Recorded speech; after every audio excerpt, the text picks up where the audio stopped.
Hi, everybody. It's Gene Simmons, and you're not, and you're listening to the Potter Than Hell podcast with Steve, BC, BB, and Dylan. But you knew that, didn't you? Ladies and gentlemen, welcome to the Potter Than Hell podcast. This is your last stop on the crazy train of hard rock and heavy metal. So sit back, buckle in, and hang on. Here we go.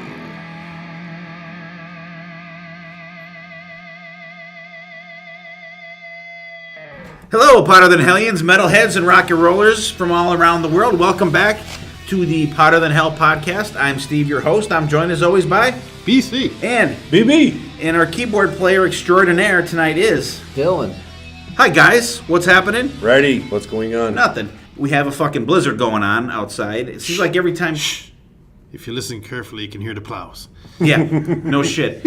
Another day with like 6-8 inches of snow, which is insane because it seems like every time we record, we always get some kind of weather, which is insane. All right, guys, what's new? Let's get into it. We'll jump right in. What are we listening to? Well, first, I'm sorry. I think. I was going to do that after, but we can do it now. Okay. No, I thought we could lead off with. Let's do that. With our very Go ahead, own Dylan. BC. You could segue it. Making an appearance on another podcast. I was welcome now to do Digital Killed the Radio Star to do 5 of your favorite Megadeth songs. So it was pretty cool. It was a different experience because I'm used to being face to face with the guys here, and it was my first experience with Skype. I'm not a Skype version. It was different. Now, how did you whittle down Risk into only 5 songs picking? It was very hard, but I drew from a hat like we do here. Okay. It was so much Smart. easier. That's smart. Right. Put them in a randomizer. All so good. Breadline and Red line. Yeah, and I'm disappointed you didn't pick Public Enemy #1. What the hell, the greatest Megadeth song ever. I think it's so hard to pick just 5. Oh, God, That was the hardest part of it all. I like when you're a fan of Megadeth, of course you're going to have such a pool. I gotta say, I was surprised. You guys had a lot of mainstream picks. Yeah. Like you especially. I was surprised because there were a couple I was like, wow, I'm surprised you picked that. I gotta say, David, awesome job picking The Threat Is Real. Absolutely love that song. And Chris, The Scorpion, kick-ass pick. that's good. I love that. I kind of stick to earlier stuff like that. BC's a hits guy for Megadeth. He's a Megadeth hits guy. What'd you pick? P-Cells, but who's buying? No, the main Hangar ones 18, because they had a bunch of Holy Wars. Hangar 18, Holy Wars, Punishment. They're classics, though. You can't. Oh, yeah. They are. Yeah, They are. I figured you would have been a little deeper. I was, and I'm thinking, Maybe he's so used to digging deep on our show, he wanted to just get the little kids saying bucket and shovel out for the Megadeth one. All right. Like a vacation day. You just wanted to... But you know what? Ground There ball wasn't picks. a bad pick at all, though. No. They were solid picks. I don't want to go too far in the basement. Yeah. And those guys did an excellent job. It was cool. Yeah. And for you guys out there that have not listened to them, it's Digital Killed the Radio Star podcast with David Hudson and Chris Craig, 2 excellent, cool guys that we met at the first Rock and Pod Expo, BC and I. And then we hooked up with those guys last year. Dylan went to see Alkaline Trio with Chris, and we went to see Tor with David, and we had just an awesome weekend with those guys. And thanks for having BC on. It's cool. BC branching out a little bit. See, we have an open relationship on this podcast. Now, do we have to pay them for babysitting BC that night? We're still in negotiation. Okay, We're that's still in what I figured. negotiation.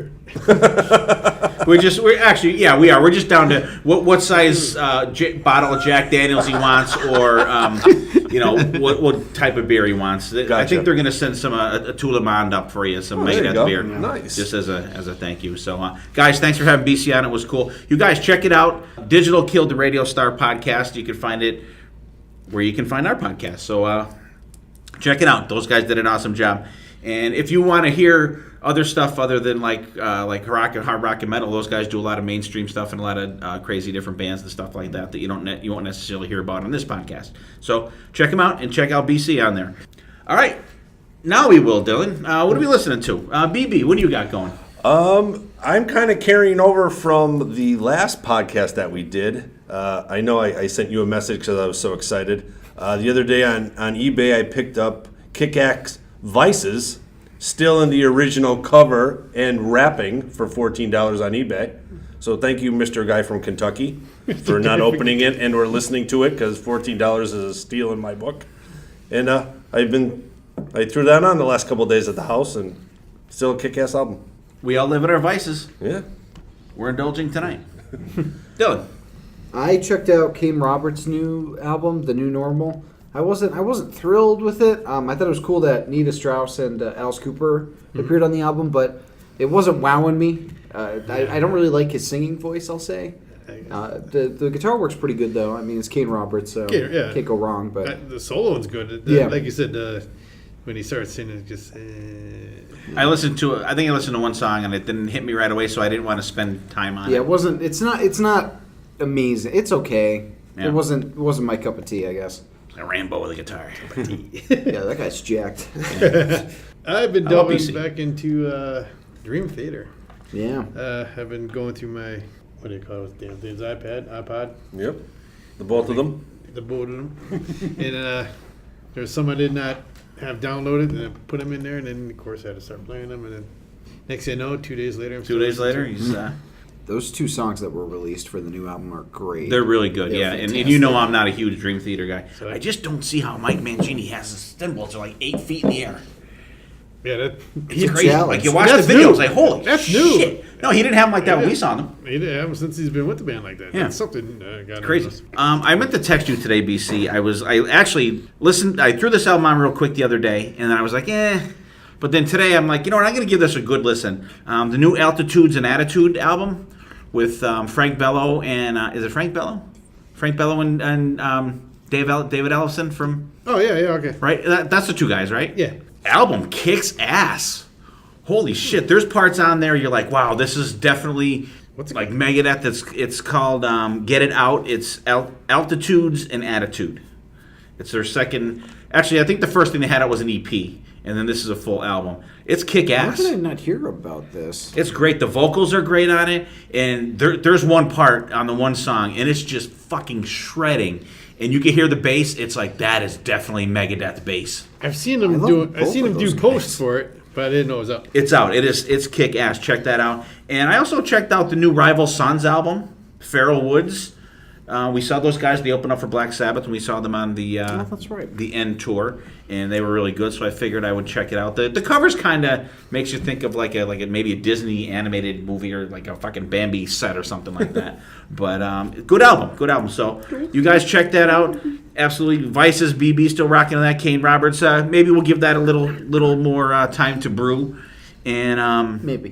BC's been delving back into some Dream Theater in anticipation of the new album coming out in March. March, yes. March. Yeah, sure. And check out Altitudes and Attitude. It's Frank Bello and David Ellison. Kick-ass album. And like I said, there's stuff, if you're not even really paying attention, it catches your ear. You're like, whoa, I got to hear that again. And you have to like rewind it and listen to it again. And Rival Sons, Feral Woods. So, now that we got that all wrapped up, let's take a break and we'll do a little bit of news.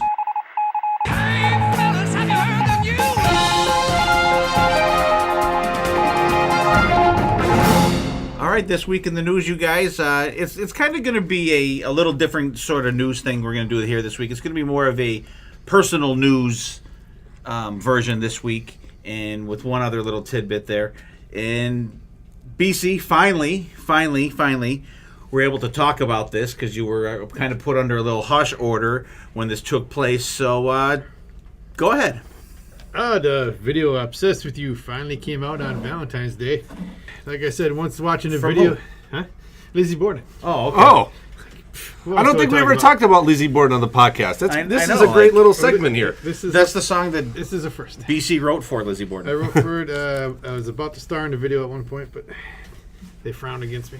So they just made you So it's background. funny. Yeah, watching the video, I was like, oh yeah, because it was what, back in October, you guys? I think it was like It was a October while. 28th or 29th. Like, I oh think yeah, you guys did I that. remember that. Oh yeah, that too.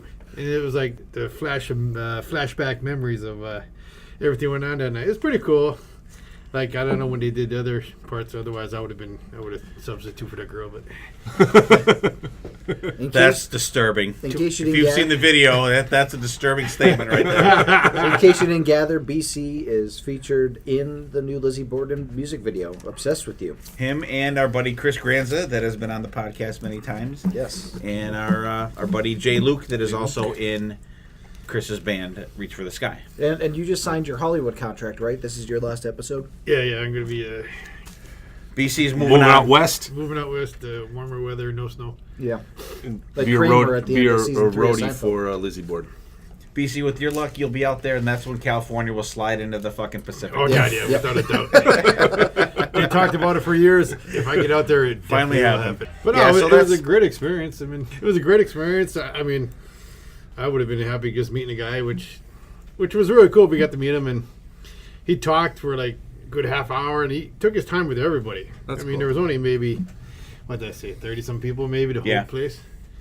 And Took pictures with everybody, was very talkative and very down to earth, and just it was a super fun time. It was just, I'm still, And the thing I got to say is, Chris had told me about it, and I told BC, and for like 6 hours he thought I was bullshitting him. He's No, like, no, "You're no. fucking with me. You're fucking with me." what night was that? But It was the day called me. before. Chris You called were me. still think they were bullshitting you on the way down too. I was going to my girlfriend's house driving. Chris called me, "Hey, you did it?" I'm like, yeah. You know, I'm just like, yeah, blowing it off, like thinking these guys are busting my balls. And I blew it off that whole day, and I'm like, yeah, I'll see you tomorrow at 6. Yeah, and blowing it off. So at the end of the day, I'm sitting there and just going through Facebook, surfing Facebook, and here comes Lizzie Borden, picture of like Vegas airport. I'm on my way to the East Coast to shoot my new video tomorrow. And it was like, everything stopped. I'm like, holy Maybe they're not fucking with I'm me. like, holy fuck, he's not fucking. And I remember texting Chris, "You're not fucking with me." He's like, "No." "Oh, okay, I'll see you tomorrow. Yeah, and that was the night before I went away for the Kiss Cruise, so I kind of missed the boat on that. I still should have fucking went. But that's cool though. So check out the video, "Obsessed with You" from Lizzie Borden. It's on YouTube, and we posted it on the posted it a podcast couple- page also. yeah. So check it out. Look for BC in there. Look for Chris in there, and look for Jay Luke, our buddy, in there also. Cool video. It's a lot more risque than I thought it would be. I was like, holy Yeah. shit! It was like, wow, like. If MTV was still a thing now, they probably They wouldn't definitely fucking wouldn't play it. that. Not at They all. definitely would not play that. But very cool though. I'm finally we're able to talk about that, and BC can die a happy man now. I go to shake Lizzie Borden's hand. I haven't Still has not hasn't washed that washed it hand. since, right? It's like in Zoolander, Dave Duchovny's character with the glass encasing around his hand.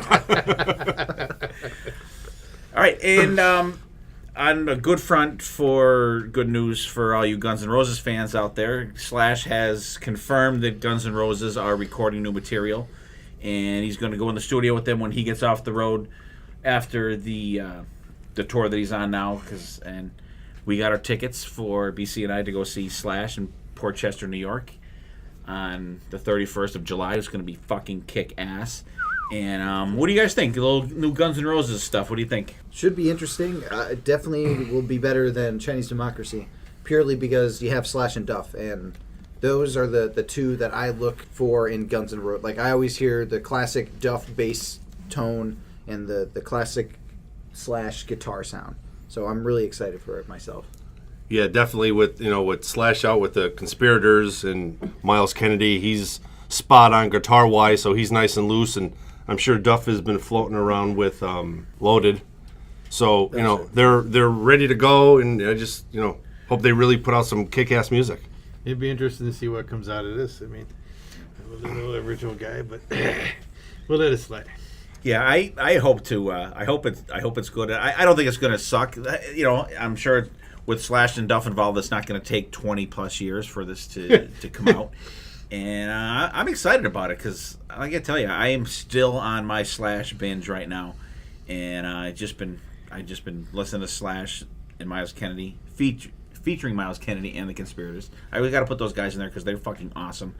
And what I wish Guns N' Roses would do, have Brent Fitz play the drums on the album, and at least have Todd Kearns in there doing background vocals because you can't replace Duff on bass. Just like kind of meld the two bands together. He could even do rhythm guitar. He's That's pretty- true. Yeah, shit. Yeah, really. Good idea. So and they usually have like 6 guys playing guitar on 'Cause stage. Izzy's- So Izzy's MIA, so. Izzy's not there. So I think it's definitely going to be very interesting. I can't wait to hear it. I hope it's got to be better than Chinese Democracy. It can't be. Why am I forgetting the name of Izzy's replacement? Gilby Clark. Gilby Clark. Yeah, That's right. Gilby Clark was good too. He's though. good. He was good. He's good. Yeah. And on the personal news front for me this week, I went to see Tesla last night at Penn's Peak in Jim Thorpe, Pennsylvania with Chris Granza, and Jay Luke and his girlfriend Laura came with us. And Troy Lucchetta, I love you, man. You were a true gentleman. You went above and beyond the call of duty, and it was cool hanging out backstage with you. And you're a super, super nice guy, and I really appreciate being so nice to us. And but it was great, guys. I don't know if you guys have seen the set list from last night yet or not. Miles Away just blows me away every time they do that. I don't think they did it. They didn't do it? They did it in their first I don't 5. No, I don't think they did that. Dylan, can you look up and see the set list? Did you do Miles Away last night? No, I want to say I'm no. working on it. Oh. But like, Sorry. I'll tell you what, that was probably one of the best sounding shows that I've been to in a long. I mean, they had that sound dialed in. You could hear every note that Dave Rude and Frank Hannon played, and the bass was mixed great. The drums were great. Jeff Keith sounded friggin' phenomenal. So this is not available yet. Set list not available. And much to the chagrin of Dylan, they played Coming At You Live, open the show with, which they had said that they weren't going to be doing that on this tour. And as soon as they did that opening note, I'm like, holy shit. And if you check out my personal Facebook page, I did that. I recorded that live, so it's on there. And just a phenomenal show, and Troy was really cool. We got to say hello to the other guys backstage and stuff after that.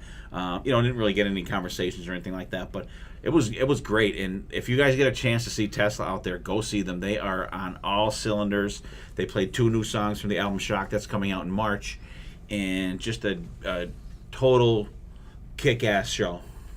Tesla, I mean, every time I've seen them in the past, they've always kicked ass. I mean, they're one of those bands that, again, there's a handful of bands that I will always pick up their album, no doubts in my mind, and always go see them when I can. And it's a great band. Yeah, definitely. They're always one of those bands that are 10 times better than their albums, I think. It seems like they have so much more fun on stage or loose, and they just go at it, and it's just a great, great live band to see, and we've seen them a million times, so. I would just love to get away with a Tesla show without them doing Signs. Never. Unfortunately. I know, No, but So that's the song that pays the bills. yeah. I'm starting to think Tesla is like a favorite sports team of mine. So like whenever I watch the St. Louis Blues, they always lose, but when I don't watch them, they win. So I'm thinking whenever I go to a Tesla show, they don't play Coming At You Live. But then when I do, when I don't go, they'll play it. Yeah. Well, I told Troy backstage afterwards. I said, hey, my son's going to be really pissed, and he's like, why? And I told him the story of how Dylan Never seen you guys do it. never saw you guys do it electric, and he's like, oh my god. He's like, how old is he? I said 25. He goes, that's so cool to hear younger guys like getting into this kind of stuff and everything. I said, but I said he was probably 15 or 16 when he actually heard the song. I said, so that's like even going way back even further. Because it was, I think that DVD came out 2006. Yeah, and something you were like that. watching it soon after that. Yeah, because I got that right when it came out. And they did Before My Eyes from Mechanical Resonance, which was like really, really crazy. And they did Breaking Free, BC. Really? The High School Musical. For Forevermore. No. But there were some, they just tore it up. I thought they did some great stuff. They did, Heaven's Trail, No Way Out. That's a good one. Of course, they did Love Song, which, Love Will Find a Way. you can't get away from that. They do Edison's Medicine. They did do Edison's Medicine. That's cool. Yeah. No Freedom Slaves, which I was a little disappointed in, but it was cool. Edison's Medicine they did. Song and Emotion they did. But just a great, great show. So you guys check them out. They're still on tour. And they will, actually, our buddies Sonny and Steven will be seeing them on the Monsters of Rock cruise in a couple weeks. It's the Shock Tour, correct? The Shock Tour, yes. The album comes out March 8th, I believe. And it's called Shock. Not Shocker, BB. Oh. Not Shocker. So, Shock. Shock. Just Shock. Gotcha. So, They are like shocking BC people. was that time of that one fire. No, I'm really excited for their new album. It should the album's be good. great. It's produced by Phil Collins from Def Leppard. That's awesome. And Troy said that it was really cool working with him, and you definitely will be able to tell that Phil Collins' stamp is on this album. And if you listen to the 2 songs that are released, Taste Like and Shock, you could hear a little bit of that in there, but it is not a bad thing. They sound fucking excellent. The songs came across great live. So check out Tesla. hopefully we'll be able to check out the new Guns N' Roses. I'd say probably maybe the end of next year, by the way things usually go. And check out BC and Chris and J. Luke in the Obsessed With You video for Lizzie Borden. And I think BC just has it on his phone and plays in his car even when he's driving. And The song was actually written about him. It was. It was. So, you guys, we'll go back into the show, and that was the news.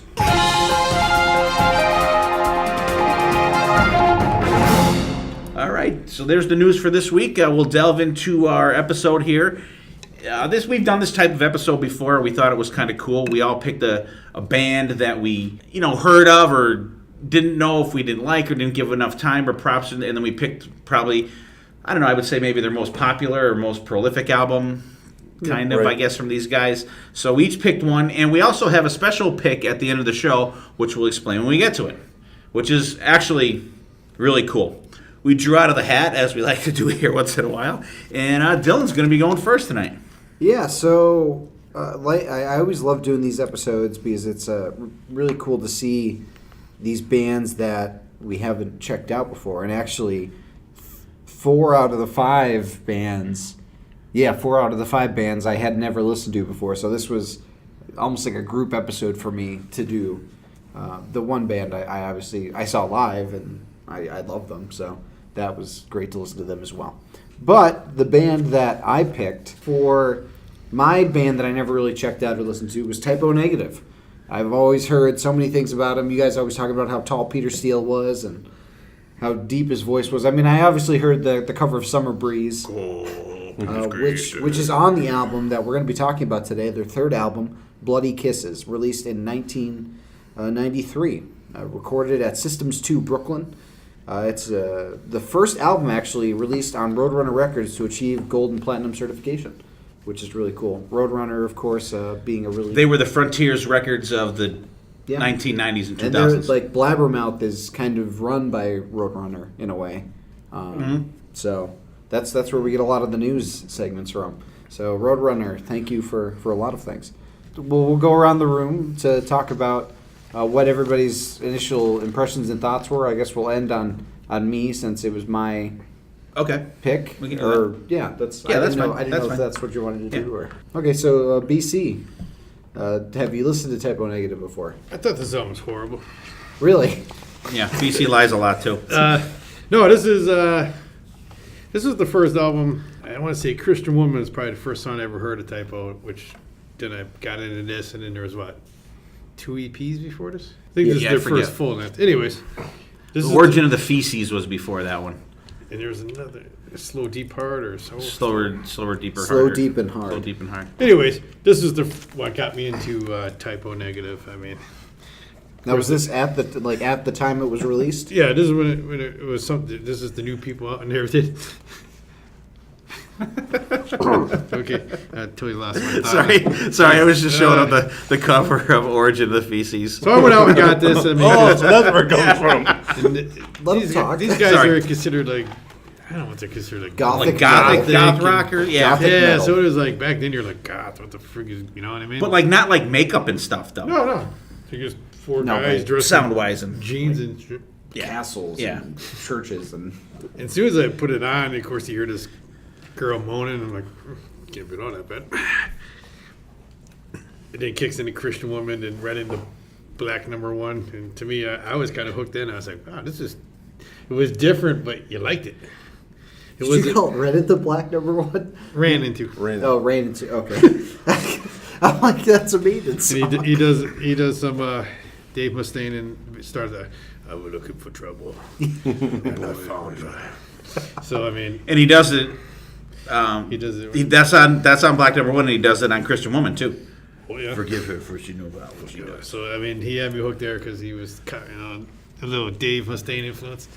But, I mean, Kill All the White People. I mean, of course, you're listening to music back there. You're like, whoa.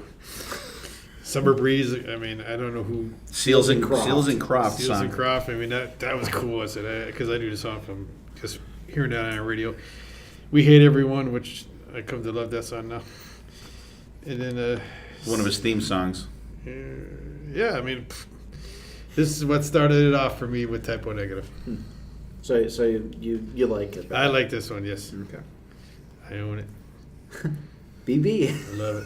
All right, I'm going to go to the total opposite of the spectrum. Yeah. This may be the worst fucking album I've ever heard in my entire life. I think the only good thing about this album is the cover. Like women kissing each other.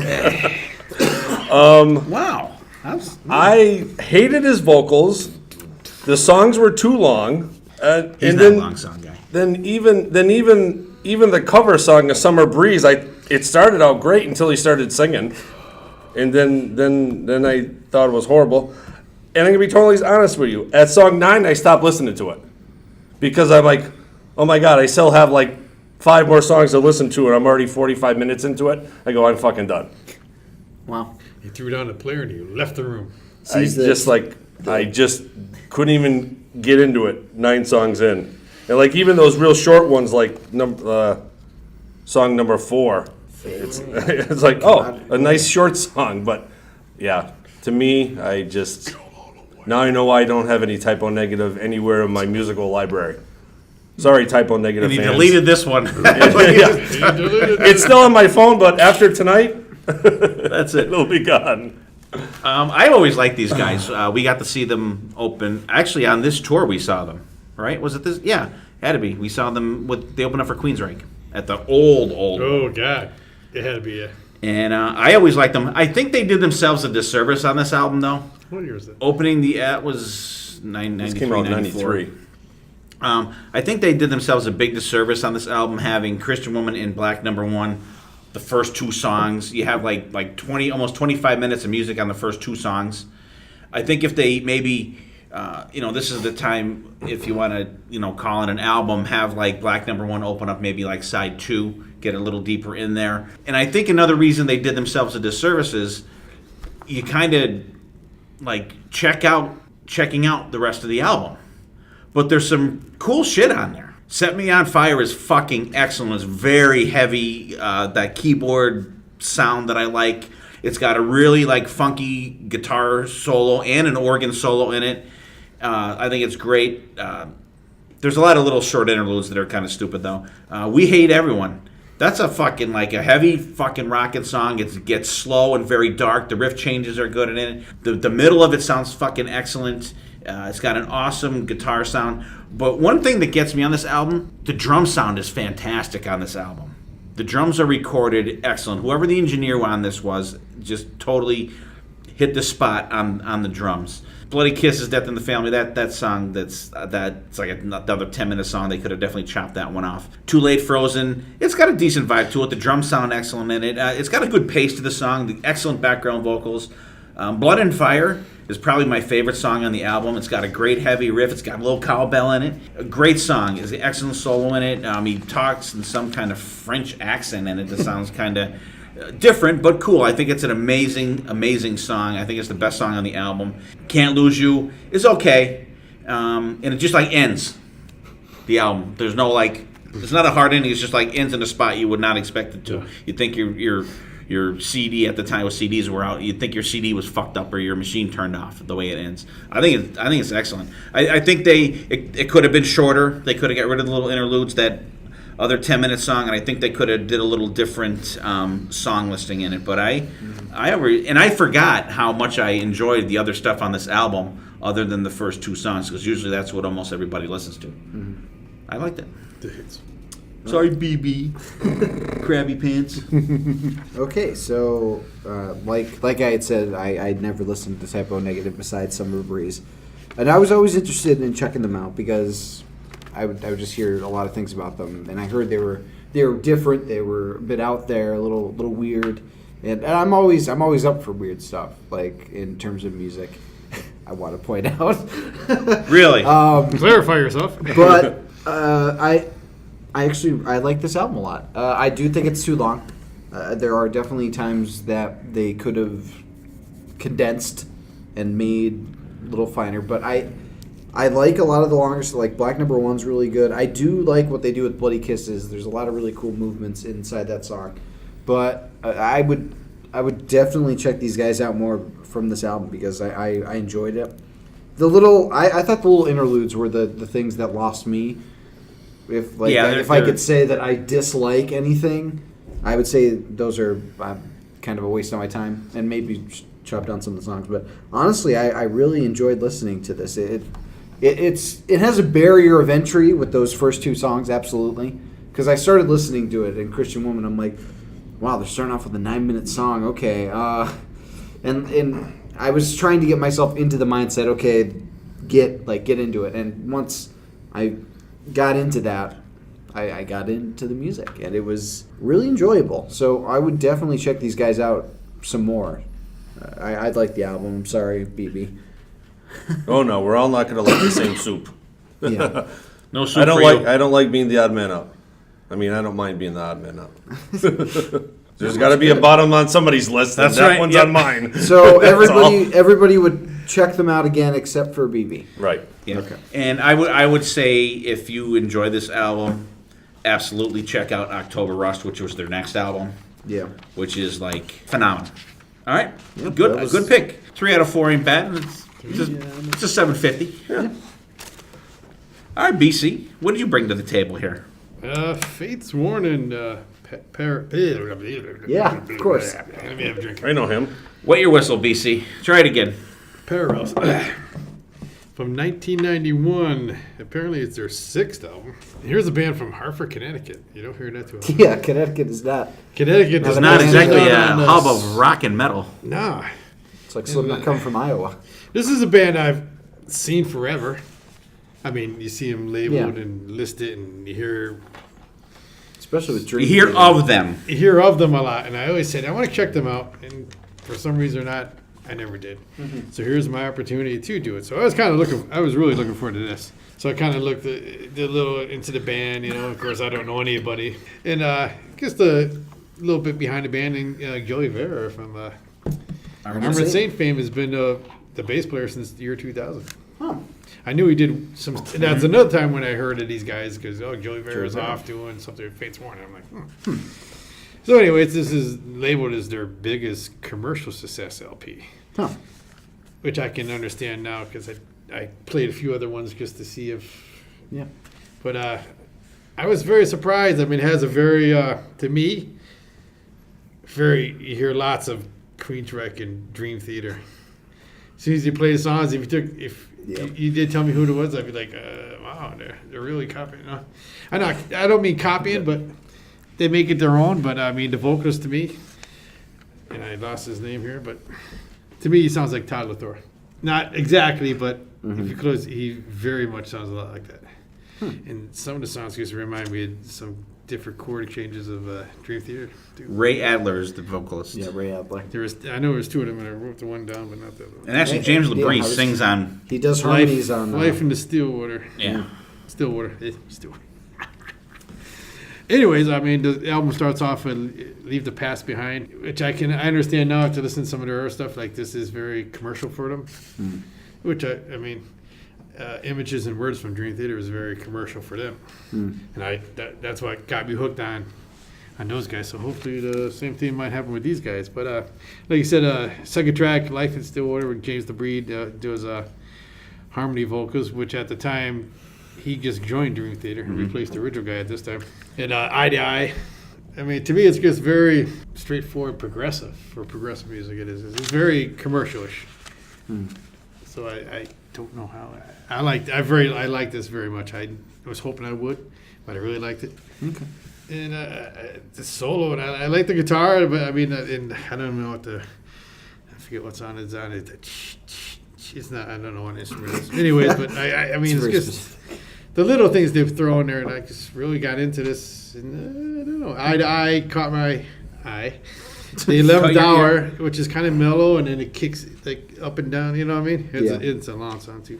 Point of View is one of my favorite. The 11th Hour kicks in at 2 minutes and 57 seconds. How long I is timed total? it. It's long. It's a longer song. Yeah. It's 8 minutes and 11 seconds. And Leave the Past Behind. I like that. Really like that one. I mean, there's not a bad song on there to me. But So you would check them out? I'm again? definitely going to check more of these guys out. Okay. BB. Actually, listen through it, the whole album. No. We're actually doing it reversed because we were supposed to go to BB and then to BC at the end. But Well, that's okay. listen, it was I know. BB's pick. He could do it how he wants, or BC's pick. He could do it how he wants. I didn't know. I don't want you to yell at us for being out of format listen. That's fine. of how we started. All right, Fate's Warning. I thought it was great. First song, Leave the Past Behind. Great vocals, great solo, great harmonies, great opening song. I hope the rest of the album was like this song because I never listened to this album before. Life in the Stillwater, drums out front, I thought was really, really cool. And I'm almost in the same boat, but I put Heaven's Edge meets Queensryche. So that's what I got. That's the vibe off the first two songs I got. There's two songs on there that I couldn't pinpoint what it reminded me of. Right. Yeah. Not reminded me, but there was parts of Elements. that you heard. You're like, ooh. Well, okay, I can see Yeah. that. I can see that. Eye to Eye, another great song. I like the piano. Another element of how musically inclined these guys are, you can tell. It's almost like another soft, like you called it prog, I called it like a soft rock song. The 11th Hour is probably the one I thought was really cool. It's one of those roller coaster songs, I like to call it. It gets soft, it gets heavy, it gets soft. What do you call it? A roller coaster. Oh, I thought you said rooster. I'm like, Oh what? no, no roller coaster. It gets a little. It started off soft, heavy, soft. It has a couple. The drums on it are really, really cool. And once again, another great vocal. And the hidden riffs behind the vocals are fantastic. And just a couple more. We Only Say Goodbye is another softer song with a good guitar solo in it. Guitar is real good. I know that's probably what really Nothing brings you to the album. Nothing overpowered anybody else. It was a good mix. The only thing I didn't really care for in the album was the last one. It seemed like it was a little bit slower, and The song goes on forever. to me it just wasn't a great closer for all the songs in front of it. Okay. Steve, I gotta Podfessor. say, I think that Heaven's Edge is BB's Lizzie Borden, because you mention them all the time too. I think it's Black Label Society. I don't know. He's been on Heaven's Edge. Anyway, I don't even know why I even said that. Sorry. The album is produced by Terry Brown and Brian Schlegel. Terry Brown, all famous for producing Rush, and Brian Schlegel, the main guy for Metal Blade Records, is still going strong. And he's actually writing a book, actually. This album was tough for me to get into. It's I like progressive music. You guys know I do. But it didn't hit. It took me a couple. I listened to this album probably 5 times. And I do my usual method. I'll listen to it like not really paying attention to it, and then I'll listen to it a little more in depth, and then I'll listen to it, and then I'll make my notes on it.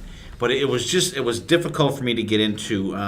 Leave the Past Behind. Very mellow beginning. The vocals are like excellent. It's got a great solo in it though. Life in Stillwater. It's got a heavy sounding beginning. The background vocals are cool. Eye to Eye, mellow song, mid tempo, very commercial sounding song. This is the song we want to be on the radio. I think was their thing. The 11th Hour, a very mellow start, like I said, at 2:57 it kicks in. It's pretty good. It gets very proggy in the middle of the song. It's okay. Then it ends mellow again. I like that roller coaster analogy, BB. I kind of like that. Point of view. You know what Point of View reminds you of, BC? It reminds you of Breaking the Silence from Queensryche. Okay. Listen to it. It's almost the same exact dun, dun, dun, dun. And as soon as I heard that, I'm like, ooh, holy shit, that's Breaking the Silence. Really good solo. That's probably my favorite song on the album. We Only Say Goodbye. It's okay. No, actually, I have excellent song. I'm sorry. No, actually, this is my favorite song. I read the wrong one. God. This is my favorite song on the album. I think this is the showcase on the album for me. And sorry about that. It's been a long week here, people. Don't Follow Me. I really like this one. It's got a good feel to it. The solo is great. And I call that one another album saver.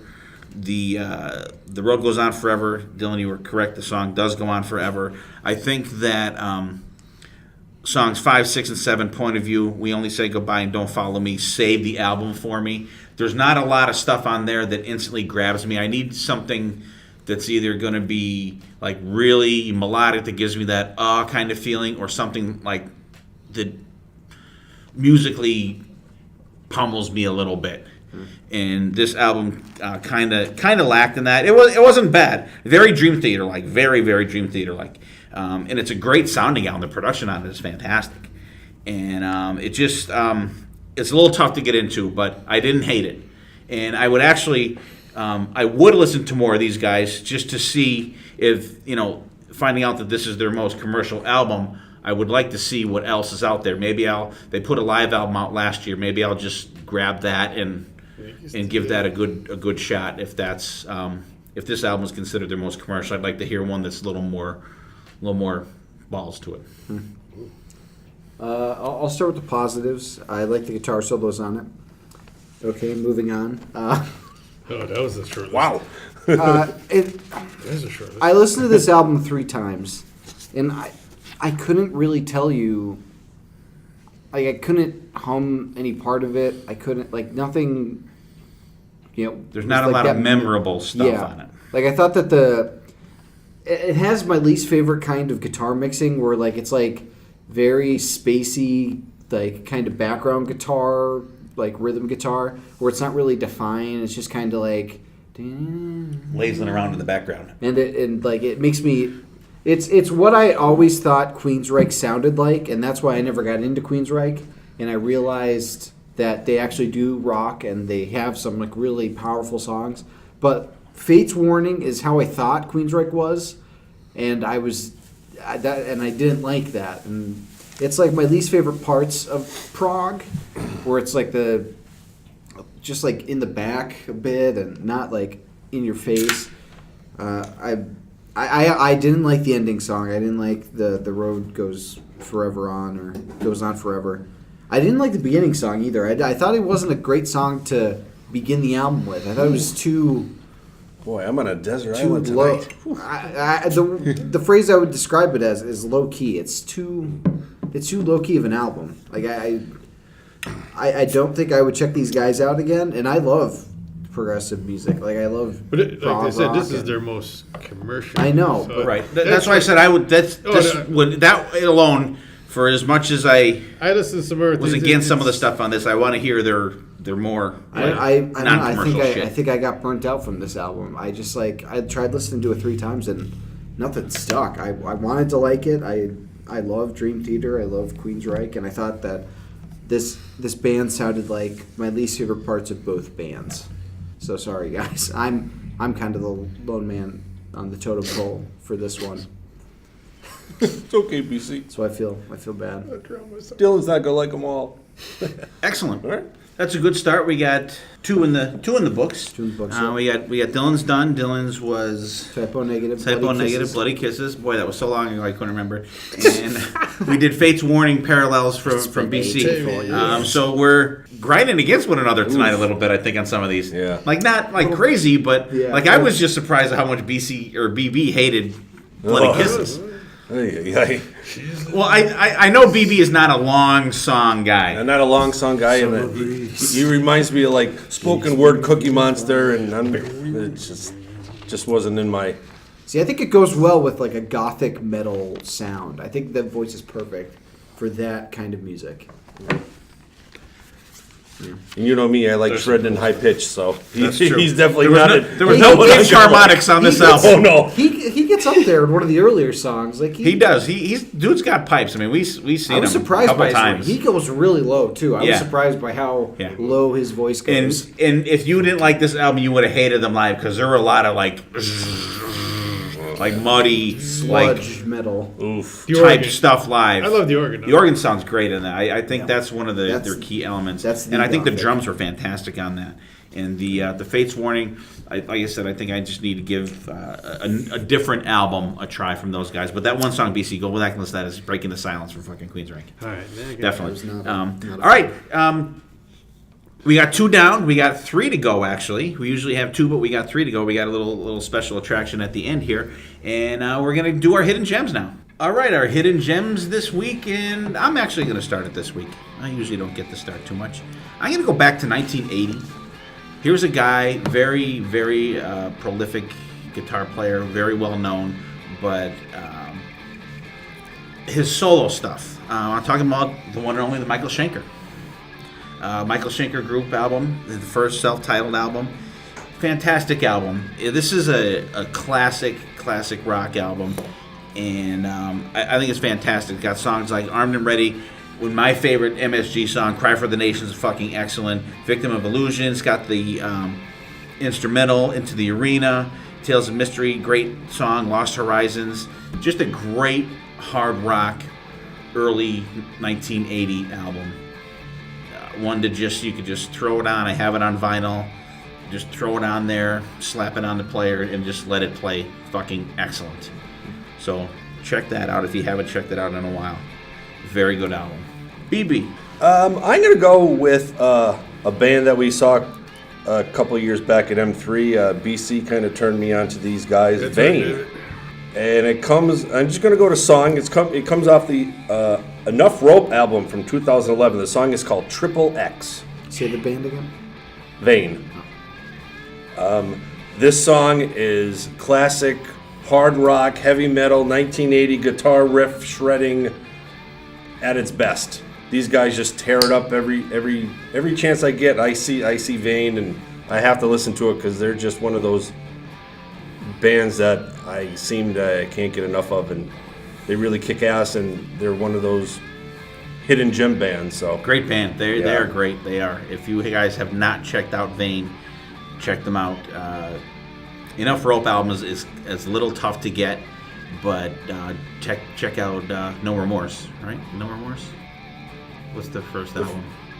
No respect. No respect. I'm thinking Motorhead and Metallica. He said remorse. Yeah. I'm like, Yeah. No Respect. I'm sorry. Respect, okay. Great album. And actually, when that album came out, they were like a totally different sounding band from everything that's out there. They were kind of in the love-hate kind of vein, sounding wise, came out in and 89, musically wise. So they were right around the same area. But great band, great album, and it's good to see them back out there playing again. I think it's got And we got to talk to Davey Vane a little bit at M3 a couple years ago. It was cool. Yeah. Good pick there, B. All right, Dylan. My hidden gem this week is a band that just released their debut album. I think you're going to be hearing a lot more about these guys because I listened to this album and it's really awesome. It's a band called Puppy, and the album is called The Goat. Now you look at this album, and it's like a light pink album, and there's like a black candles burning and like a half skull and like a book and incense and stuff. And you're thinking, okay, what kind of band is this? They have some of the coolest riffs I've heard on an album in a very long time. They're a heavy metal band. Dylan sent me that today. I didn't get a chance to listen to it because I worked at. But like you look at it and you think it's like an alternative album. Just he texted me that and I'm like the name. I'm like I can't equate the name Puppy with. That's what's so awesome. Like it's such a cool. Why would you dissonance. call your name that? But it's like you're gonna remember it now. Like it's like there's this metal band that they're called Puppy, and it disarms you. You're like you think it's one thing. And I will check it out, different. but I goddamn guarantee you, if this becomes my favorite band in the world, I will never ever wear a fucking Puppy shirt ever. Listen, there's been worse band names out there. There's been worse. There are. Kiss. There is. So you're saying Kiss? Better than fucking Puppy. I see because you've had the name Kiss stewing for all All I these want to say is decades. thank you, Paul Stanley, Gene Simmons, Peter Criss, and Ace Frehley for not calling your band Puppy.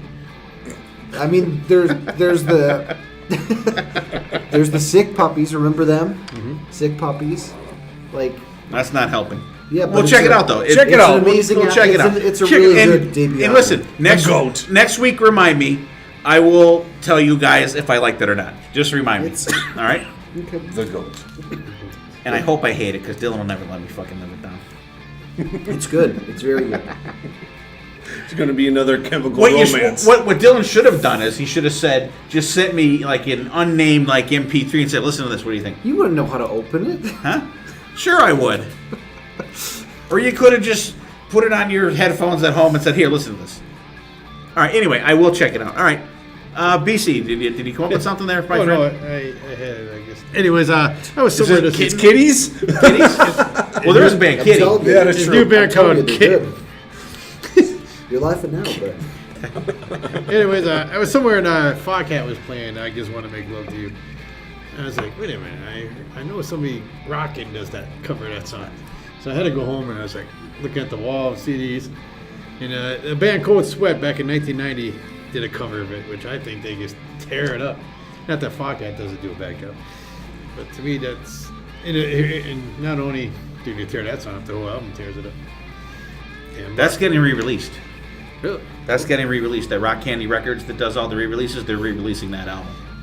Because I haven't. Mark Ferrari, that is a guitar player in Cold Sweat, was just on, I apologize whoever podcast he was on, and they were talking about that, and might have been Grown Up Rock, I want to say. If it is, awesome, Stephen. If it's not, I'm sorry to who's ever had him on there. And he said that they're re-releasing all of the, well, not all of the Cold Sweat album. He said it's coming back out. So hopefully we'll see that out there again. I mean, I have the CD. I know you do. And as soon as BC said, I was looking for that. I'm like, I was gonna blurt it out, but I didn't. I know what you were talking about. I got vinyl of it. Do you really? Oh. Maybe I'll have to borrow it forever. But check that out, seriously. Cold Sweat. I don't know if it's on. I think it's on iTunes. Might be. But Rock Candy It's not. No. Okay. Rock Candy Records. It's coming back out. Okay. We got Cold Sweat. The song "I Just Want to Make Love to You" is BC's pick. BB Vane from the Enough Rope album. XXX. Dylan Puppy, the band. The Goat, the album. Oh. Yep. And for me, the Michael Schenker Group, MSG, very first album, self-titled. And you guys check them out. Let us know what you think. I want everybody out there to listen to Puppy and let us know what you think about it. You're Right? laughing now, but they're good. I hope I'm like kicking myself in the ass next week, and I will tell you. And you know I won't bullshit you if I like think it or they're- not, I think they're going to be. because you know I'm more than ready to tell you if They're something new? sucks. Yeah, they literally just came out their debut album. Good. I'll give it a shot. Yeah. I'll try anything. Hey, I was Exactly. thinking Dead Girls I Academy was going to enjoyed suck, it. or I My enjoyed Chemical it Romance very was going to much. suck, and they were fucking excellent. So I have a good taste in music, people. I'm actually maybe a little bit looking forward to going to listen to that. All right, we're going to get back into it. BB, who did you pick? Oh, the lovely hat of BB picked out Suicidal Tendencies. These guys formed in 1980. They're out of Venice, California. And the album that we're going to talk about is their self-titled debut album. It's a crossover between a thrash, heavy metal type thing. It was released July 5th, 1980 through Frontier Records. And it became one of the best-selling punk albums at the time of its launch of the band Suicidal Tendencies. So, so we got to check this out and see how good it is. All right. Mr. Podfessor. Okay. What do you think about this album? I've always liked Suicidal Tendencies. When they came out, it was a band you're like, well, this name sounds kind of fucked up, so I'll check them out. And I have listened to these guys since they first came out, and I've always liked this album. This is like a great mix of punk and thrash and metal. And BB did not give his review yet, but I'm going to think he's going to love this album because the longest song is 4 minutes and 52 seconds, but the next closest song is like 3 minutes and 49 seconds. So there's a lot of short songs on there. There's like there's like 3 songs on there that are less than 2 minutes. So it's a short. The album is 28 minutes long, so it didn't take us very long to listen to this one. But fantastic album. And it's weird. The songs are really short, but they don't seem that short when you listen to them. I don't know what it is. It's weird. Mike Muir, just an amazing frontman. We saw these guys a couple years ago and opened for Megadeth and Children of Bodom. Yep. It was Children of Bodom, Havoc. It was Havoc, then Children of Bodom, then Suicidal Tendencies, then Megadeth. With Dave Lombardo on drums. With Dave Lombardo for Suicidal Tendencies, that's right. And just an amazing band. Mike Muir is just a crazy, energetic guy. He's like a 6-year-old that has not had his Ritalin in 3 years, just running around insane. But the songs in this album are friggin' excellent. Suicide's an Alternative, You'll Be Sorry. It's just a crazy song. This guy is just just delve into the lyrics and you're like, this guy's really fucked up. And the second song, Two-Sided Politics, is it just bang, it's right in your face. There's a lot of shredding in that. It's like a fast, short rocker. It's like 1 minute and 3 seconds long. The next song is I Shot the Devil. It was initially supposed to be, it was named I Shot Reagan. But I don't know, they I don't know if it's a myth or if it's really happened that they said that the Secret Service made them change the name of the song. I don't think the Secret Service is paying attention to Suicidal Tendencies. I mean, especially after he got shot by John Hinckley. They probably was that after? I want to say it was, because that was like his second year in office. Maybe. 1983. I'll look it up. Subliminal, really, it's like a groovy groove to it. Then it kicks in for the chorus, and then back to groovy. Won't Fall in Love Today. That's a song you just want to jump into a fucking pit. Institutionalized, you guys, you know that song. All I Wanted Was a Pepsi. You know, people were posting on Facebook, and someone thought it was real. That, you know, this kid just wanted a Pepsi. Someone needs to help this kid. People actually thought, someone posted the lyrics as a joke, and then people thought it was an actual thing, and people were like, oh my God, we need to find out who this kid is, blah, blah, blah. Like, it's just a fucking song, but it's fucking awesome. And actually, there's a new version out now that Body Count does, and the lyrics are different, more up to date with, he wants to play his Xbox, and listen to that version too. It's fucking excellent. Memories of Tomorrow, another punk rocker. Possessed, the bass is fucking excellent in that one. Absolutely love that song. Great rocker. I Saw Your Mama Die. What a twisted motherfucking song this one is. Listen to the lyrics in this song. The bass is groovy. It's got a really cool vibe, but listen to the lyrics. It is a sick-ass song. Fascist Pig, another punk rocker. I Want More is an unusual tempo to start off for this on this album. It's almost like the song doesn't fit, but then it fits later on, and once it kicks in. Suicidal Failure. And this is another song. This guy that wrote this song is just a twisted motherfucker. This guy wants to kill himself. He fucked it up so many times. It says he tried a gun and poison and everything else like that. So and like Lane Meyer. It's like Lane Meyer on the Better Off Dead. I'm Better Off Dead. Like he wants to kill himself, but nothing fucking works. It's just a twisted ass song. Great album, an amazing debut album, and it was very different from when it came from anything else that was out there, which I think is kind of cool. Like some of the albums we've been talking about lately, they're great albums, but they're not of what was out at the time. They were kind of guys that just kind of did something different from what was the popular thing out there at the time. And like I said before, dig into the lyrics of these songs. They're fucking twisted. And great short to the point songs, no long intros or no, spoken word for 20 minutes or anything like that. Just a great short, kick your ass album, put you down the gutter so you're pissing yourself, and it moves on. Love it. Fucking excellent. So Reagan got shot in 81, so the timeline doesn't match up. You can't say that. My favorite fun fact about Suicidal Tendencies is that they were banned from playing LA shows after their fans for tore life up for 20 years or something, yeah. Because they tore up like the first 10 rows of the venue, and So they didn't have the insurance. Their mosh pit. So they were banned from playing LA shows, which is hilarious. I love Suicidal Tendencies. This is my kind of band. I love thrash metal and I love punk, and this is a great marriage of the both of them, like you said. The first song I ever heard from Suicidal Tendencies was Institutionalized. It was on Guitar Hero 2. I seem to always get introduced to bands through Guitar Hero, which kudos to that great game series. But I would constantly, when I had my radio shift at Marywood, play that song because they had it in the catalog. So I would always put on Institutionalized. Throw a wrench in the works at 91.7 Your Alternative. I love this album. I think this is a great album front to back. I forgot how many songs I actually knew, like Subliminal. I forgot that I knew that one. I forgot I knew I Saw Your Mommy.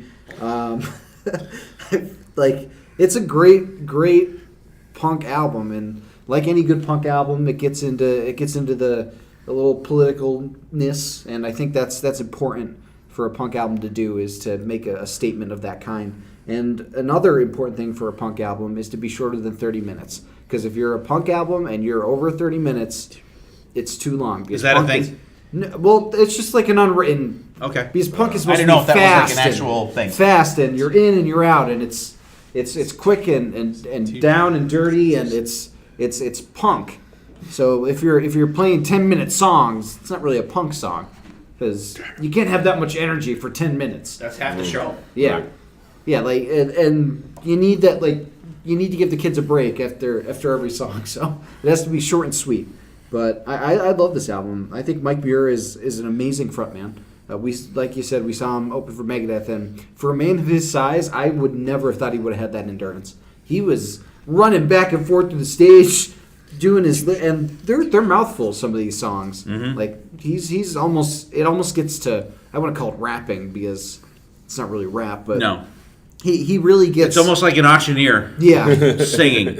And he sells each of the songs. I mean, he's not really saying 600 them, words a minute. but punk music isn't. You're not supposed to sing. You're supposed to feel it. You're supposed to throw it out there. You're angry at the world, so you're not going to sing. You're going to yell. And Mike Muir does that really well, I think. So I always liked Suicidal Tendencies. This is a great debut album for them. And if I had not listened to them and this was my first album that I heard, I would listen to them again. BC is offended by this album. Again, like we said, we caught these guys open up for Megadeth, which they came out and tore it up. They opened with "You Can't Bring Me Down," which Can't we Bring thought Me Down was We thought it was over like 6 times and it kept 6 going. times, it just kept going for like 20 minutes. But anyway, I mean, I love them live, but I mean, when it comes to this album, there's soloing. The soloing I like in it, and there's bass parts that I like in it, but and of course, Institutionalized, that's a classic. That's probably the only song I can really listen to from front to beginning to end. The other ones kind of lose me at the maybe because I'm not angry. If I'm angry and I throw this on, I probably like it. Yeah. Because I'm a mood kind of person when it comes to music, but I See, like he the must band have live. he must have listened to Fate's Warning right before this. But I mean, just the solo. I like whoever the guitar player is. I love the solo, and then we'll fall in love. That was a good solo on that one. And the beginning, I don't know, two-sided politics. That's some the fucking with me, you're fucking with me, fucking with me. I mean, there's parts. Don't get me wrong, there's parts, but the overall package, it hold me. No? The guitar player is Grant Estes. But when you saw them live, they're great. There's- Sorry. And that was actually his only album, Suicidal Tendencies. All right, BB. It's your album. Suicidal Tendencies. Their lyrics are fucked up, but boy, that kid can fucking play guitar. I'm gonna give him that much. That guy could play. And the music and the guitar work on this album is fantastic, but once again, I think the vocals are fucking horrible. Two-Sided Politics, I really thought was really cool because it sounded like it was like an Eddie Van Halen influenced guitar, and it was short. He was short. I Shot the Devil was all right. I thought the music was good.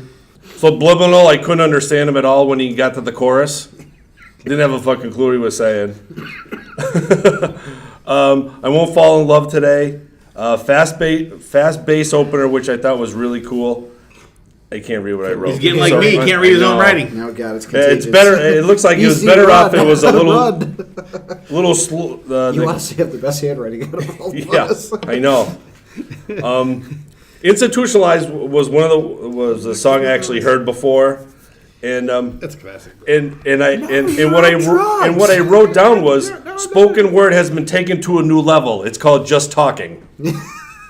So For which He's one's telling us he's weaving a for tale. institutionalized. that? Oh, yeah. He's weaving a tale. They said, no, you're on drugs. But that song has such a groove to it, though. And I want to say I do like the point he makes about how like his parents are like, you know, you're crazy. And he's like, I go to your churches, I go to your learning institutions. Yeah. I'm like, that's a good point, Mike Muir. That's a very good point. Crazy.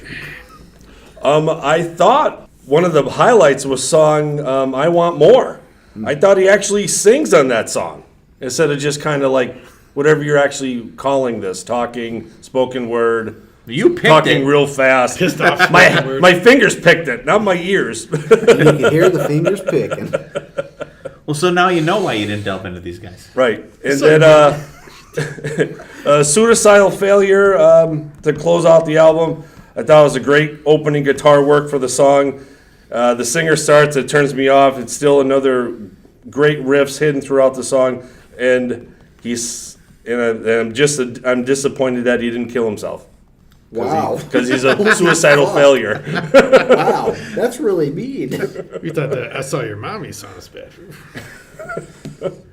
I hope we have one album today that we all agree with. Well, the band that I picked, I'm sure BB's probably didn't like this one either. But this was a band, and I don't know why. And I kept on... No, I'm not going to tell you. Yeah, sure. Come on. This was a band. I don't know why I never actually listened to these guys, because I've listened to all of their counterparts. And if I call this band Anvil at some point in my review here, forgive me, because I was actually writing stuff down and I would write Anvil. I don't know why I had them in my head, but they're a similar band. The band I picked was Raven. And they're a band they're one of the new album, the new wave of British heavy metal bands. Mm-hmm. And I don't know how I missed these guys. The album that we're going to be talking about is All For One. It came out in 1983. It was produced by Michael Wagner, awesome producer, and Udo Dirkschneider from Accept and the band Raven. We'll go, Dylan, go ahead. What do you got on this? Okay. So I had not heard of, well, I'd heard of Raven, obviously, but I had not heard the band. And I can definitely see how they influence some people. It's a really solid Nuabnum album. I thought the production was pretty bad, but I mean it's an album from 1983, and it's not going to be pristine, crystal clear production. But I thought the songs were really good. I really enjoyed. I don't know. They all kind of meshed together a little bit for me, but I did really enjoy listening to the album. I was disappointed that Run Silent, Run Deep was not the Iron Maiden song. I was disappointed that Seek and Destroy was not the Metallica song. I was disappointed that The Power and the Glory was not the Saxon song. But I was very surprised. Oh, that was one of the bonus tracks. No, that was one of the bonus. Yeah, I went to the. I just wanted to do the three. Right? Yeah. But I was pleasantly surprised that the Born to Be Wild was the Steppenwolf song, and with Udo as the guest vocalist, and that was actually a really cool version of the song. I thought their voices worked pretty well together. And you could instantly know. I actually didn't even listen to it. No? Skip. I didn't listen to the bonus tracks. I didn't. That's Born to Be Wild is not a bonus track, is it? Yes, it is. Yeah, it is. Yeah. Jesus. It goes the regular one goes 1 to 10. Athletic Rock is the last song on the album. See, on Apple Music, it just goes straight all the way down. So Yeah. I listened to Up to Inquisitor, and that's what I thought was the end of the album. And I'm like, it's an okay ender. So Athletic Rock is more of an ender, I think, than Inquisitor. But yeah, it's a really solid album. I liked it a lot. I don't know if I could quite parse out different songs after I only listened to it once. But I think I would definitely check out more of their material, because there's a lot of really cool stuff in there. BC. Yeah, just like Dylan, I've heard of them, and I think I heard a song or two, but it was not off this album. Like maybe off their Stay Hard, and that was more mid '80s, I think. But like it comes on, and it's like it's nothing like like shocking or anything. It's like good, solid. I mean, Good solid metal. good solid metal. I mean, I don't think nothing stood out, but nothing was bad.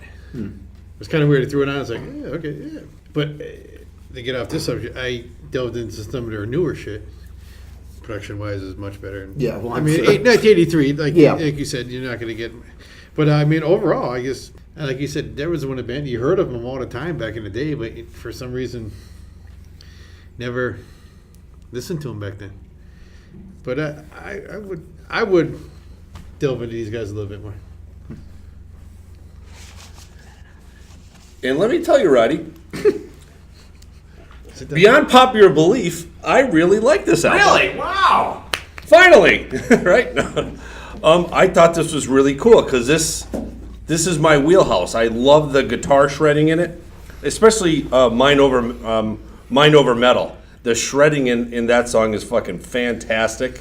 All For One, I think, is the best solo on the album. Which one? All For One. And it was short, sweet, and to the point. And then number 5, Run Silent, Run Deep. Once again, more kick-ass shredding right in the beginning of the song. Hung, Drawn, and Quartered. I thought that was another highlight of the album. There's actually the two solos in it. There's like one in the middle and one towards the end. It almost sounded Lizzie Borden-ish to me. I thought, And it was still good, though, right? really good. And then another one, Seek and Destroy. Right as that song started, all I thought was Vivian Campbell. Sounds exactly like him. Not like Metallica. No. The vocal, when the vocalist hits his high range vocals are spot on for me. Excellent. Way to go, BB. All right. I have the other hated it. And I'm in the same boat as BC. This is a band that you've always heard of, but you never really checked out. Jim Polkowski and R.A. Furiosi, they've both been on the podcast here. They're huge Raven fans. They've gone to see them a couple times. They just saw them a couple months ago, I want to say. And I think they saw them. We were at another show. I think they were with Anvil, weren't they? Was that? No. They They played separate. Okay. But I enjoyed this, and I was kind of thinking, how the fuck did I miss these guys? But there's so much stuff out there. I could see why. Something's gonna get through the cracks. I could definitely see a lot of more modern type bands that came after these guys, that there's a lot of elements of Raven in some of the stuff you hear down the line. Take Control, like Monster's starting riff. It's got a grinding song. It's like a grinding song. I like the vocals. Solo's excellent in it. Mind Over Metal. I heard this song and I'm like, what the hell is it? It reminds me of Overkill. Like there's one part where it's da-da-da-da, like there's like this kind of cadence in the song. And it's like took me right back to like, and I couldn't even tell you what Overkill song, but like really like fucking excellent. Right out of the gate rocker. It's got great screams in it. It's got like the breakdown part, and it reminds me just of an Overkill song. Kick-ass solo and an excellent song. Sledgehammer Rock, really good. I love the chorus. The solo is excellent. All for One. I love how the vocals sound on this one. A great rocker. The chorus is really cool. It's got kind of a marching kind of riff underneath the chorus when you listen to the chorus.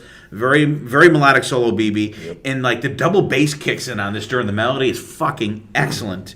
And Run Silent, Run Deep. I was also, as soon as you see that, you think, boom, Iron Maiden. Yep. Got a monster opening riff. It's a different kind of song, I think, for the rest of the album. I like the background vocals on this one. Hung, Drawn, and Quartered. That's another song that a lot of bands of this type have done this type of thing. It's kind of a Saxon kind of theme that this song here. And I think it's actually pretty cool. Typical 80s rocker metal song. The solo's great in it. Breaking the Chain, it's got a good groovy grindage feel to it. The verses are very melodic. Take It Away, another straight up rocker. Seek and Destroy, excellent metal song. Very of its time song. This is a song you could put on a metal compilation and it would fit in perfectly with other bands like Anvil and Saxon and bands of that time, like early Maiden. It would definitely fit in great on a compilation album with bands like that. Athletic Rock, it's got a shredding solo in it. Very melodic, old school metal. And I'm definitely going to check these guys out. They put out a live album last year, and actually BC is showing that to me right now. It's called, what's it called, BC? Scream and Murder, Death from Above. And actually, I'm kind of regretting the first year that we were at the Rockin' Pod Expo, they played the Saturday night that we were there. We didn't go. They did. But I would, and they just played around here recently, so I'm sure they won't be coming back for a while. But next time that they do come around, we will definitely make the effort to go see these guys. So if you haven't checked these, if these were one of the new album bands that you guys have not checked out like us, they're worth a shot. Give them a shot at the title. Give them a listen. Let us know what you think about them. And I think this is the only album so far that we've all agreed upon. Yeah, I think so. Isn't it? There's no bad. I finally I like yours too, but.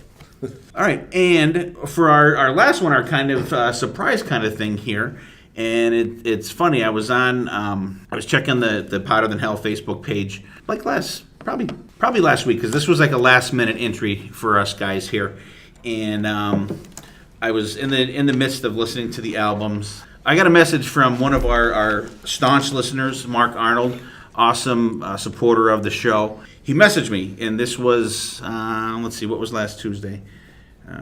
On the 22nd of January, he messaged me. He says, "Hey, Steve, hope you guys are staying warm in Pennsylvania. I checked out the new Flotsam and Jetsam album called End of Chaos.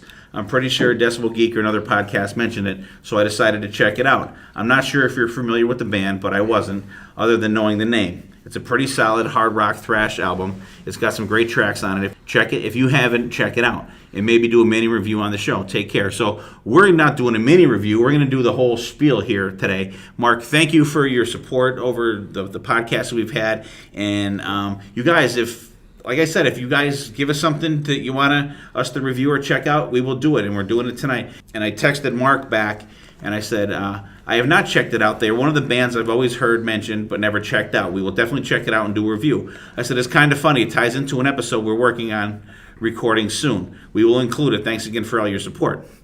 And he said, anytime, love the show. So, Mark Arnold, thank you very much. And Flotsam and Jetsam, let's start with BC on this one. Here's another band that you heard throughout the years, but again, never really checked them out other than that's where Jason Newsted came when he joined Metallica.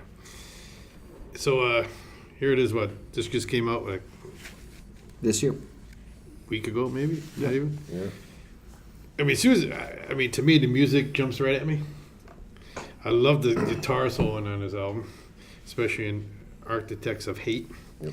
That's probably my favorite one after this. The drums are just crazy ass. You know who the drummer is? Who? Ken Mary's the drummer on this album. No way. Yeah. If you guys don't know who Ken Mary is, look him up. Awesome drummer. He drummed in Alice Cooper. He was a drummer in House of Lords. Fifth Except, Fifth Angel. Did he drum it Accept? yeah, for a little bit. For a little Not bit. on an album or anything, but Yeah, he was in Fifth Angel too. Anyway, I mean, this is very, like you said, it's metal, like into, but I mean, between the drums and the guitar solo, and the vocals, I don't know how to say this, surprisingly good. Because usually a lot of bands are, they're not really. He surprisingly good vocals. I don't mean surprisingly, but I was expecting something different, I would say. But I definitely will check out some more Flotsam and Jetsam. Yeah, for me, I thought it was very like Iron Maiden-ish. Like the singer sounded kind of like a Bruce Dickinson type for me. I thought Survive was a really good song on the album, and like you already hit Architects of Hate is so heavy and just like the guitar riffs are just amazing. And Unwelcome Surprise, the shredding in this. Like this kid who plays guitar, whatever his name is a phenomenal player. Michael Gilbert and Steve Conley. Yeah, those were kind of like the three highlights. But even the first three openers, Prisoner of Time, Control, and Recover, really, really good songs. And I was very surprised by this album.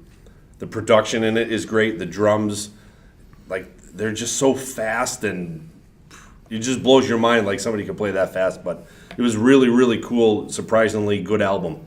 yeah, Flotsam and Jetsam, like BC, I'd heard of them from being Jason Newsted's band. He left right after their debut album to join Metallica. And I've also heard Flotsam and Jetsam. They're the name of the eels in The Little Mermaid. So whenever I would hear the band name, I would be like, oh, it's the Ursula's henchmen. But, Okay, there's our Disney reference for the show. yeah, well, it goes with puppy, so.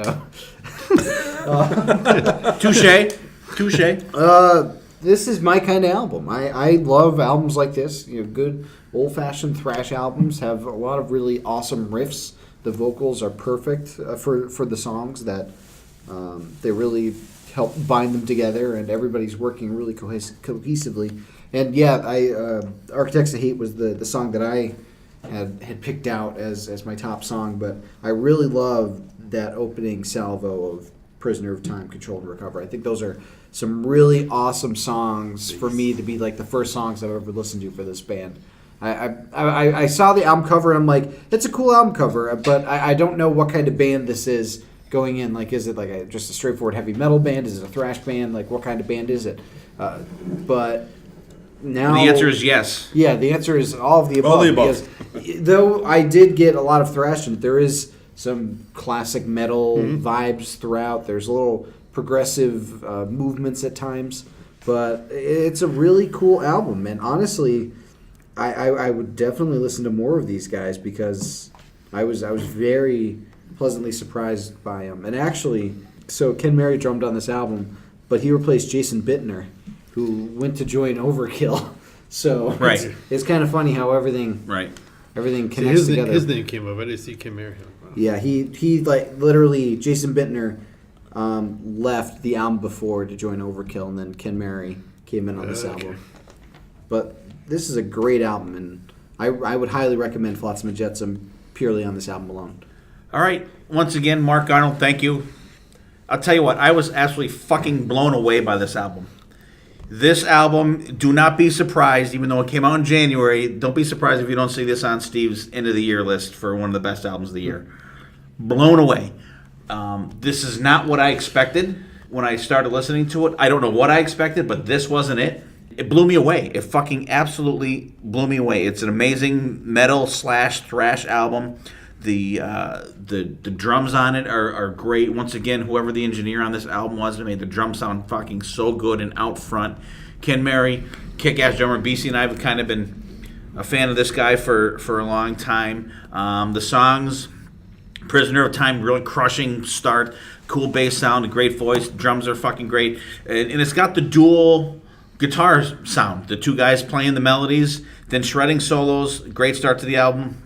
Control, really thrashing song. It's just a straight up thrash song with a friggin' absolute shredding solo in it. Recover, another like furious metal song. This album, if you like metal, you guys get this album. It fucking kicks ass.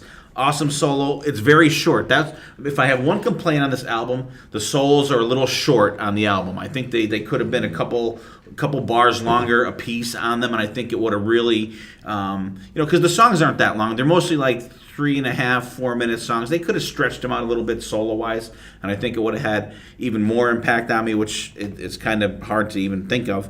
Slowly Insane, another thrash fest. Excellent song. Architects of Hate, which is probably one of my two favorite songs on the album. Very Megadeth-like, this song. This song has definitely got a Megadeth feel to it, and the lyrics, and I Need a Metal Show Today, like the guy wants to just like go out and just like kick ass. Very aggressive musically and lyrically. Fucking absolute ripping solos in this, definitely. And actually, I put Love It and I fucking highlighted it. So fucking kick ass song. Demolition Man, awesome metal song. The lyrics are really cool. More shredding, amazing. Unwelcome surprise. This one keeps the pit going. And listen to this. So this is my favorite guitar solo on this album. The solo is just like fucking wow. Kick ass. Snake Eye, just a pounding metal song. Awesome lyrics. Another pit song. Another short solo. The time change in this song for the chorus is fucking excellent. Survive, they just keep the metal coming. Great lyrics, kick-ass soloing, and I'm sorry if I sound redundant on this album. It's just it's so fucking good. Good or bad, this is probably my second favorite song of the album. It's got like a furious beginning on it, straight up rocker, awesome song. The middle part in it is just like excellent, really good. The end, excellent ending song. It's got shredding, more furious soloing in it. I'm glad we saved this one for last. And Mark Arnold, thank you very much for bringing this album to our attention. I am amazed by this album. I fucking was blown away. Before we wrap up, we'll go around the table. Let's rank our albums, and then we'll say our final words, and we'll get the hell out of here. We'll go home and shovel some fucking snow. Yay! All right, BB. All right. Are we gonna do the End of Chaos in this one or no? Yeah. We did them all. It's all one show. All right. So definitely number 5 will be Typo Negative. Son of a bitch. Number 4 will be my own pick, BC, Suicidal Tendencies. Suicidal. 3 will be Flotsam and Jetsam. 2 is going to be Raven, and 1's going to be Fate's Warning. Wow. Okay. Dylan. Fate's Warning is going to be my bottom. Dylan's a total opposite. So Fate's Warning. So that's down. You go up quite a ways. Raven. I'd go Typo Negative, but that's up even further. Then Flotsam and Jetsam, and then Suicidal Tendencies, because I love that Suicidal Tendencies album. Cool. Dylan. Or I already BC. went. BC. I mean, thank you, Dylan. BC. Let me do it again. My number 5 would be Suicidal. Number 4, Raven. Number 3, Flotsam and Jetsam. 2, Fates, and number 1, Typo. Typo. Okay, cool. My listing Are is... you sure? I'm sure! Are your numbers right? My numbers are correct, damn it! All right. My ranking is going to be number 5 is definitely going to be Fate's Warning. Sorry, BC. Thank you. It just didn't have Something that. wrong with your ears, It boys. didn't have that grab factor, BB. It just did not grab. It was not a. Suicidal Tendencies can't. It was bring not me a down, stroke but that one grabber. can. It was not a grabber. Number 4 is going to be Suicidal Tendencies. I'm going to say next. Number 3 is probably going to be Typo. Number 2 is going to be Raven, and number 1 by far and away I'm going to say is Flotsam and Jetsam. Absolutely, I'm like I can't believe everybody puts Suicidal Tendencies so low. love this fucking album, but it's in close company though. It's in close company. Well, it was fourth for my fourth. Yeah, okay. that's second last. Well, okay, but like I like Typo. I know the album, and actually that ranked up pretty high because like there's a lot better stuff on there than I thought there was. But Fate's Warning it didn't grab me, and I'm absolutely fucking going insane over the Flotsam and Jetsam End of Chaos album. It's called People. We'll do a quick goodbyes around the table here, and we'll once again get the fuck out of here. One of these times we're gonna get a bands we've never listened to episode where we're gonna like all the bands that come up. I hope not. I think it'd be really cool if we have another situation where a listener suggests a band or a thing that we all haven't listened to. I thought it was great, and it was the perfect time It was. for it to happen, and perfect episode for it to happen. I will say And- we're probably not gonna have an episode like this at least for a couple months. No. Definitely. We've been if doing you a have lot of any- albums lately, so we're getting Yeah. ready to shake it up. Wait till you hear next week's episode. Or wait, no. Okay, well, can I finish my I'm gist sorry. and then Yeah, you I'm can sorry. figure Go out ahead, when Dylan. it's I'm gonna be sorry. released? I'm- Yeah, I really love doing these episodes because there's a lot of times where I am introduced to different bands because I don't have as wide a range of the earlier era as you guys have. So it's cool to listen to a lot of bands that I've heard about but have never checked out. And this episode is a prime time for me to, because 4 out of the 5 bands, like I said, I had never listened to before. And I liked all but one of them for the most part. 4 out of 5. 4 out of 5. So, and hey, Suicidal Tendencies is actually good, people. Check them out. Don't listen to everybody's low ranking of the album. It's a great album. Well, it's not like we ranked 100 and they were like in the 90s. No, I know, but still. Top 5. That's what we'll have to do at the end. I question your We'll have to your take the loyalty average to, of to quote who Chris was the lowest Ramsey. average. Question your loyalty. Okay, Chris. All right, BB. Like Dill said, I love doing these because you don't like what I like, and I don't like what Dylan likes, but I may like what Steve likes. You have your own opinion, and that's what's great about us. We have our own diversity. We have what you like, and that Flotsam and Jetsam, that was like the surprise of the night. That's a band in an album that probably none of us would have actually listened to this year if we didn't get it recommended. So, it's great. The fans are kind of interacting. We're listening to new music, and we're just sitting here busting balls and having a good time. And even though it's bad, it's still good. It's like fucking pizza. Even if it's bad, it's still good. It's still pizza. It's still pizza. Yeah, I mean, I just go, like I said, I like doing these. We, I think all of us, Flotsam and Jetsam was very surprised. Yeah. Yeah, absolutely. I thought this is my biggest surprise so far. But like you said, nobody likes the same thing. You like pizza, but hey, Steve might like pepperoni. I don't like pepperoni, actually. So I guess I know. He's doing a metaphor. I know that. He's doing the metaphor. I know Just that. let I me just had to say- throw that because I Steve likes the sausage. He He likes fucking the hate sausage on his pizza. And Dylan might like banana peppers, and I might like just plain. But everybody, it's still pizza. Yeah. It's all good. But this was fun. You can scrape the pineapple. toppings off. Except pineapple. No pineapple. Yeah, that doesn't belong on pizza. Don't tell that to the Hawaiians. That's true. You heard it here first, people. That's right. All right, Sorry, you guys Hawaiians. out there. Pineapple. I really enjoyed doing this episode. I like these ones, and like BB said, everyone's got a different flavor. But I would say this is probably a more successful episode for you, is that you didn't have to listen to Slipknot again. oh, thank God. And I enjoyed this one, and I kind of like the ones where you're not picking your favorite stuff. You know what I mean? Like, you're not talking about bands that you talked about like all the time and stuff that everyone's familiar with. And it's cool to kind of go outside of what you listen to.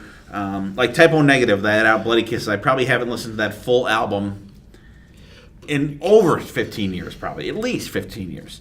Fate's Warning, and I got to be honest, I probably would have never, ever listened to these guys if we didn't do this episode.